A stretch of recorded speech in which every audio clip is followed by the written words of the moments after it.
2 गज की दूरी बहुत है जरूरी। मैं आप सबसे भी निवेदन करता हूं कि थोड़ा ध्यान रखो। कोरोना है, पता नहीं कब चपेट में आ जाए, क्या हो जाए, थोड़ा ध्यान रखो। और ये कथा भी हो रही है, भगवान की कृपा से हो रही है। मैं प्रेशर नहीं देता बिल्कुल भी कि कथा करनी ही करनी। भाई स्थिति ठीक नहीं है तो कोई बात नहीं, मेरे तो भगवान की कृपा है साहब, ईश्वर की कृपा से ही सब चल रहा। कथा कई वक्ताओं को बीच में ही बंद करनी पड़ी, लेकिन हमारे ऐसी कोई नौबत आई नहीं। जहां अनुष्ठान पूरा हुआ वहीं से लॉकडाउन लगा था, और फिर हमने तो ऑनलाइन कथा शुरू कर दी, क्योंकि हम भगवान को कथा सुनाने लग गए। लोग कहते हैं ना कि कथा महाराज लोग क्यों करते हैं, शायद कोई भेंट पूजा मिलती इसलिए करते हैं। भैया भेंट पूजा मिलती थी तो हमने वहां आश्रम में क्यों कथा करी, कैमरे के सामने? वहां कौन सी भेंट पूजा मिलती थी? वहां तो कोई नहीं आता था।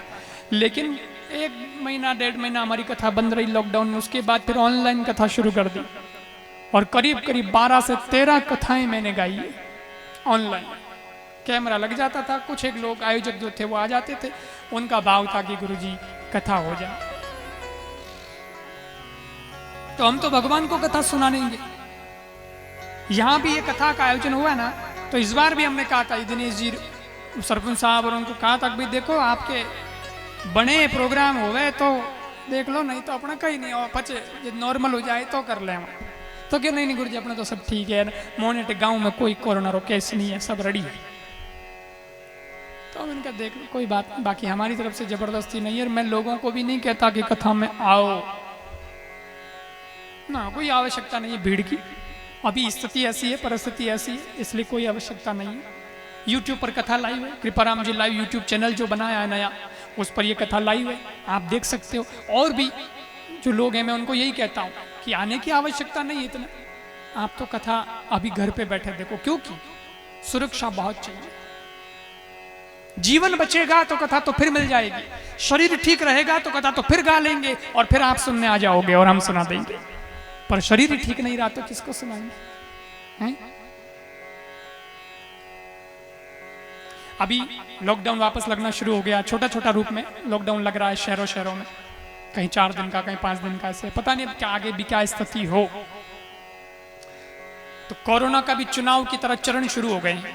चुनाव के चरण होते हैं ना, पहला चरण, दूसरा चरण। तो कोरोना का पहला चरण आया, फिर कोरोना का दूसरा चरण आया, फिर कोरोना का तीसरा चरण आया, फिर कोरोना का चौथा चरण आया। तो मैं कहता हूं ये कोरोना के चरण में मत पड़ो, अपने तो 2 ही चरण भगवान के रखो, उनको पकड़ के बैठे रहो, और वो तो घर में ही है। भगवान की फोटो है, भगवान का दर्शन है, उनके चरण पकड़ लो तो कोरोना के चरण में फंसने की नौबती नहीं आएगी। भगवान के चरण पकड़ लो और आपके चरण को बाहर मत निकलने दो। समझ में आया हो तो, है ना? थोड़ी सावधानी बड़ी जरूरी है। और मैं आपसे एक बात और निवेदन करता हूं, एसडीएम साहब भी कह करके गए, और हमारी सबकी भी जिम्मेदारी है।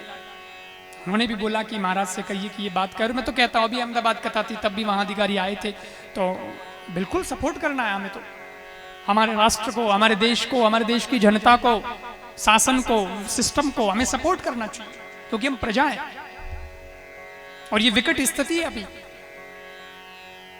तो अभी विकट स्थिति में कोरोना से बचने के लिए वैक्सीन बनाई वैज्ञानिकों के द्वारा, भारत के वैज्ञानिकों ने मिलकर बहुत शोध करके, मेहनत करके वैक्सीन बनाई है कोरोना की। और ये कोरोना के वैक्सीनेशन का कार्य शुरू हो गया है, टीका लगना शुरू हो गया, वैक्सीन लगनी शुरू हो गई है। और वैक्सीन लगती है तो कोरोना नहीं आता, ऐसा मैं नहीं कह रहा, लेकिन उसको झेलने की ताकत आ जाती है। इसलिए मैं सबसे निवेदन कर रहा हूं कि आप भी जब आपका समय आवेगा, अभी मोहनी उम्र रे लोगों को लागन लाग गए, तो आप उस वक्त जाइए। अभी मेरा ख्याल है 45 साल के लोगों का वैक्सीनेशन अभी हो रहा है, उससे बड़े वालों का भी चल रहा है। अभी उससे छोटे वालों का नंबर नहीं आया था, अभी हमारा नंबर नहीं आया। मोहनो आए तो मैं ही लगा हुआ, अब हमारा जब नंबर आएगा तो हम भी लगाएंगे। लेकिन अभी बड़ों बड़ों के लग रही है, लेकिन कई लोग डर रहे हैं, अरे बोले इंजेक्शन लगेगा, पता नहीं क्या होगा, हमको तो बड़ा डर लगता है, कभी मर नहीं जावा। लेकिन ये कोरोना से बचाव के लिए है, ये तो एक तरह का रक्षा कवच है सज्जनों। जैसे पहले राजा महाराजा जाते थे तो एक लौ का बड़ा कवच पहनते थे शरीर पर ताकि हम बच जाएं, मौत नहीं हो। तो ऐसे ये कवच है कोरोना से बचने के लिए, कोरोना की वैक्सीन, इसलिए लगाओ, डरना नहीं है। और हाँ, सावधानी भी रखो, क्योंकि राजा कवच पहन लेता था तो इसका मतलब ये नहीं कि आक्रमण नहीं होगा, आक्रमण तो फिर भी होता था दुश्मनों के द्वारा, पर कवच से वो बच जाता था। ऐसे ही कोरोना का आक्रमण अगर हो भी जाएगा पर वैक्सीन लगी रहेगी तो कोरोना आपका कुछ नहीं बिगाड़ पाएगा। कई लोग डरते हैं, पता नहीं कैसी वैक्सीन है, अब अपने को क्या मालूम और कुछ हो जाए कर जाए। तो देखो, हमारे भारत के वैज्ञानिक कोई कम नहीं, दुनिया ने भारत के वैज्ञानिकों का लोहा माना है साहब।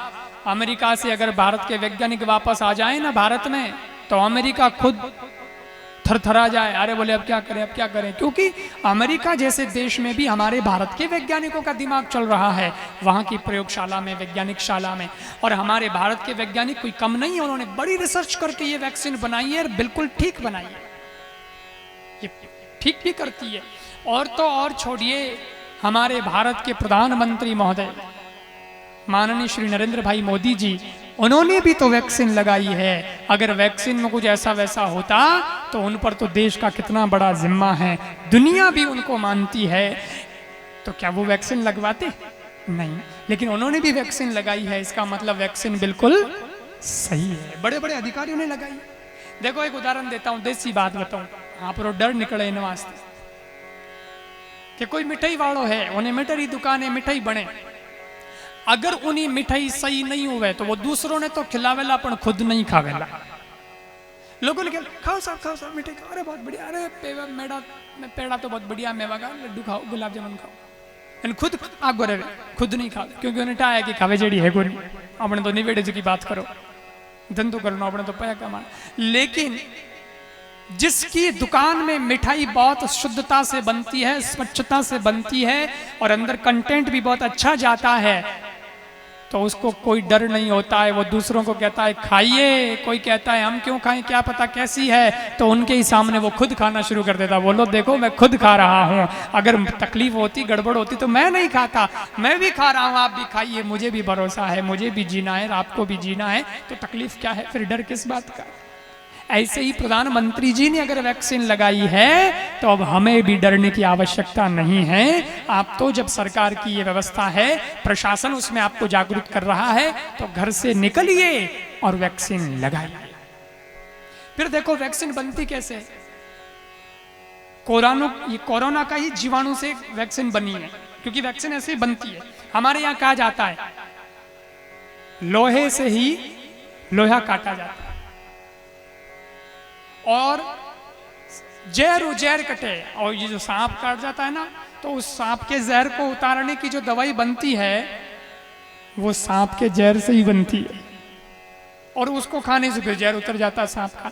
ऐसे ही कोरोना को काटने के लिए कोरोना की वैक्सीन ही कारगर है, इसलिए हम सबको जागरूक होना है, निडर होकर के कोरोना की वैक्सीन लगानी है, और टीको लगाना है, बाया नहीं लगाना है, बाया नहीं लगाना है।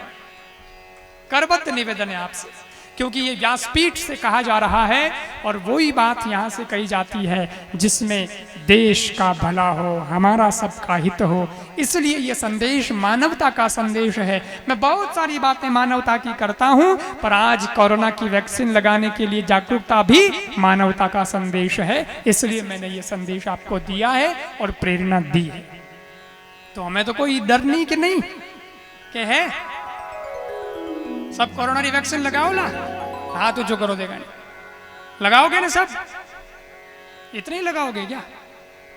देखो मेरे गुरुजी भी लगाएंगे, अभी लगाई नहीं है क्योंकि हम तो इधर कोटा में आ गए, और उधर वहां हम लोग जाएंगे, तो अब इस कथा के बाद में जैसे ही समय मिलेगा तो गुरुजी भी कोरोना की वैक्सीन लगाएंगे। तो जिसकी उम्र के हिसाब से नंबर आता है वैसे लगानी। तो चलो हाथ खड़ा करके दिखाओ, इन सबको पता तो चले कैमरे वालों को भी कि भाई अब जागरूकता आ रही है, कोई डर नहीं है।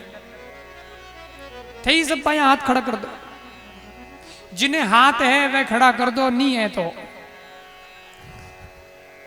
है क्या? हाँ, तो वैक्सीन सबको लगानी है। और काढ़ा पीना है। राम जन्म में दूध मिला और कृष्ण जन्म में घी, कोरोना में काढ़ा मिला डिस्टेंस राख कर पी, वैक्सीन लगा कर मौज से जी।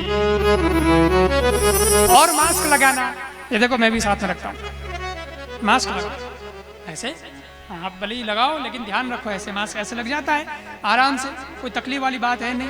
इसमें आपको हवा भी रह जाती है थोड़ी ठीक ठाक है। ज़्यादा टाइट होता है तो फिर तकलीफ होती है। सरकार ने तो वैसे टाइट का कहा है, लेकिन मास्क लगाओ।